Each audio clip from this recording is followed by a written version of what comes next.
We're relieved in Germany that now the new translation of the declaration is finished. And of course, it's quite a challenge always to translate texts because so many words around transactivism don't even exist in German. So journalists and politicians and activists and even translators and academics make up words on the go, and sometimes just by pronouncing English words in a German way. We need to be very aware that the war against us here by the transactivists is also a language war, because as women in our societies, we do not have the power of definition. And it's bad enough as it is. We have a male dominance in all our courts, legal language, in media and academia, in publishing opportunities. And yet, at least currently, all of these men are still tied down by the common usage of terms and the common legal meaning. Current practice around words may serve men, but at least it also establishes some restrictions and some protected categories. And the trans activist movement seeks to smash that open so that a very masculinist and woman-hating movement can rise to power.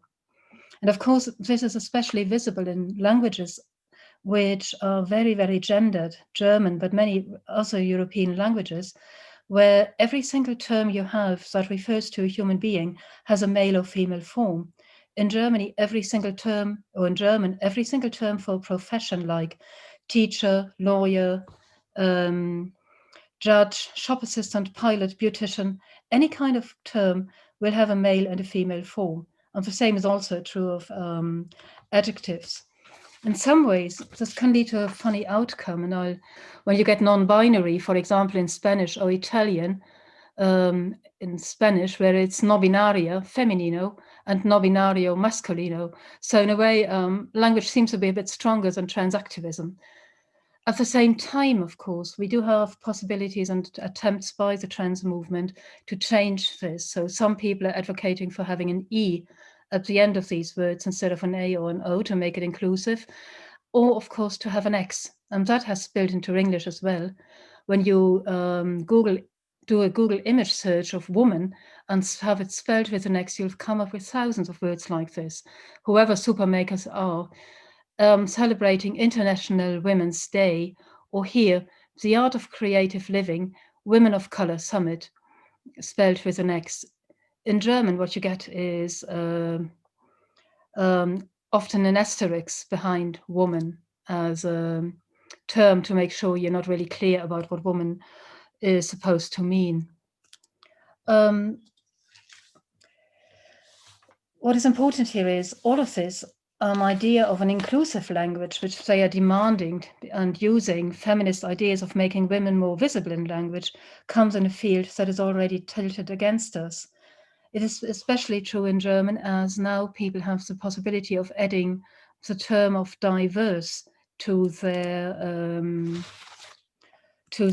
passports, and as job advertisements are asked to be inclusive of diverse people in order to show that they are open to all applications and are not using any form of discrimination. What it looks like is this then. That's a car mechanic, this is a head of department for purchase, and this is an engineer. While feminists have fought to have both the male and female form mentioned in all kinds of job advertisements, we're now back to a male form, and we get a bracket, male, female, and diverse. So it's the male form and stuff in brackets people are going to be reading or not reading. It's also interesting because many people believe that the D probably just stands for Deutsch, which would mean German. This would be illegal. You can't have a job advertisement saying you only want a German person, but it shows how much removed this movement is from everyday language and how much they are using it. People are not going to understand what the D means. What we get here is a very academic discourse, and it turns out to be a kind of master discourse where people are made to feel stupid and excluded out of their desks, so they won't feel confident enough to participate in a debate. And it's especially true because of all of these English terms, beginning with the term gender. Even now, you can find people in Germany talk about gender who are going to be pronouncing it gender. The term has existed for decades in academia, and there it has meant or used to mean sex role stereotypes, which is fair enough. I mean, there are sexual stereotypes and they've attracted a lot of serious analysis. It's now seeping into general language, and here it is taking on the meaning of gender identity, which is not what gender roles are about at all. And even gender identity, there are some similar terms in German which have a certain role in developmental psychology when people discuss how children learn if they are boys and girls, where it refers to a complex idea of how our identities are shaped by our interaction with the world around it. And now it suddenly turns up as a term meaning a kind of immutable and innate type of identity. So the fact that nobody in Germany knows what these terms mean and that many people feel excluded from participating is being used. And when you start sliding language around, the people who decide what a word means are the people in power. And of course, it's always about power here. We do get to, it of course can be seen in the way the word cis woman, which is really the most offensive term I can think of, as it means our meek acceptance of society's construct of our gender assigned at birth, how that offensive term can be used by the trans activists. But as soon as a woman, no matter how meek or how obedient, actually uses it to designate any kind of difference between herself and trans men who believe they are women, she gets lectured on how she's not allowed to do it. So again, we are being shown who has the power of definition. And it's a very, very inventive movement. We get to choose our pronouns, but we do not get to determine their meaning. So what we can do is we can have a sound bite. And there are so many terms made up on the bow. AFAB, assigned female at birth, that one's a bit older, but menstruator or non-prostate owner, Teen Vogue, writing and grooming girls into anal sex, which featured images, biology book type of images of genitalia and didn't even label the clitoris.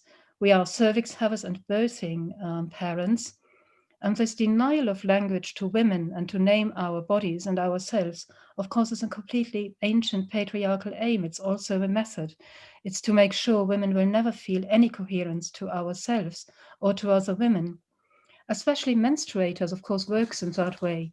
Young girls and adult women and post-menopausal women are suddenly members of 3 different species because not all of us menstruate.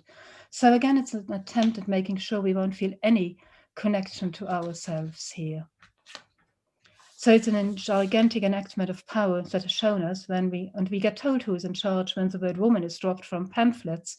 And I think some of you will be looking at this erasure of women more by service providers and by advocacy centers. It's a gigantic threat also because terms like cervix havers or cis women are not protected categories. They are legally categories which don't exist. And so, of course, there's no protection for people designated by these terms. The need for power, of course, is also behind the violence we can see in trans activism, partly because it's so deeply irrational. Men cannot be women, they cannot have our bodies, and they try to yell this down through tantrums. But also because even on an academic level, the whole movement doesn't make sense. On the one hand, it draws on a postmodern and queer theory approach, but queer theory set out to dismantle and deconstruct ideas like identities.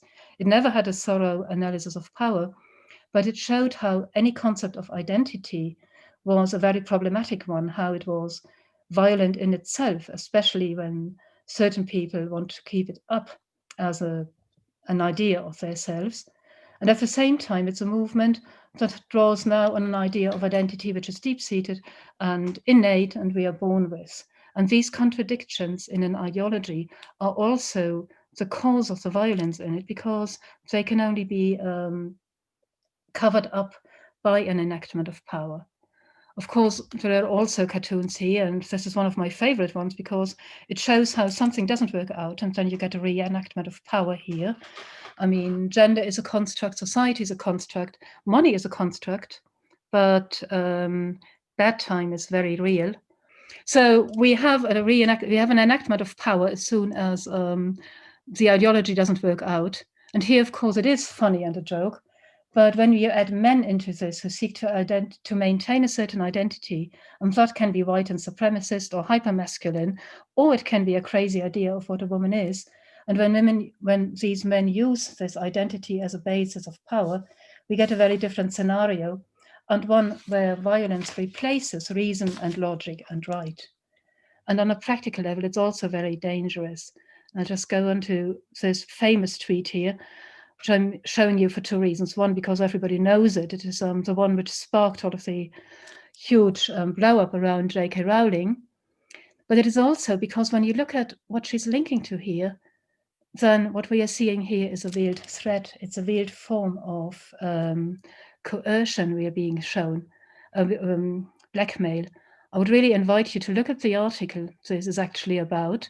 And it talks about people who menstruate and how the COVID crisis has marginalized women, well, people who menstruate, even more and pushed them to the margins, and how important it is to look after these women.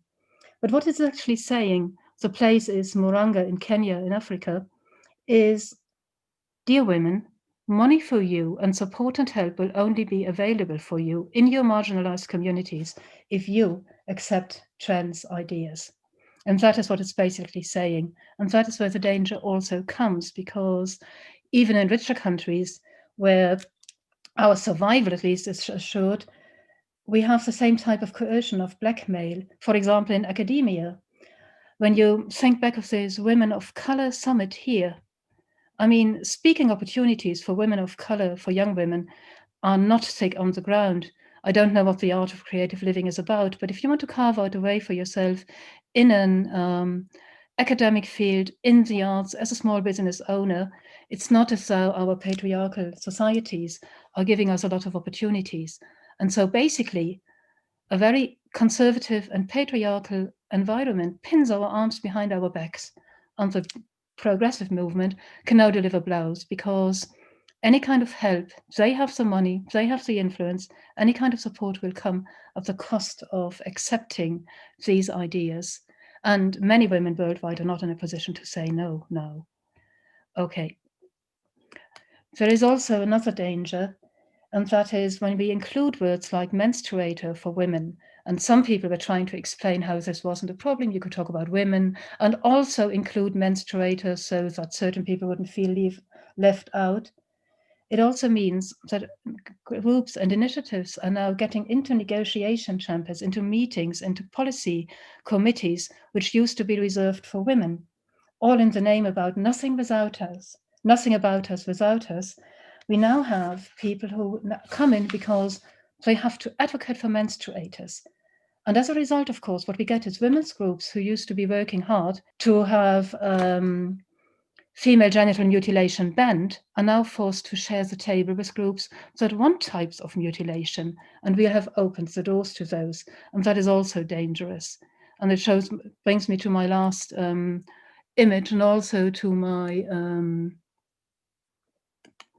conclusion here. That is, of course, transactivism, using women's groups to get into these groups by saying they now have the right to talk about menstruators and to advocate for example, medicalized forms of genital mutilation.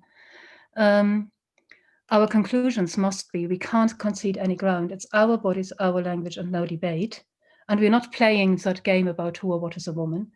And of course, it is also important that we keep and make resources available to all women worldwide, because if women have resources, that can't be used as coercion by trans activists. Thank you.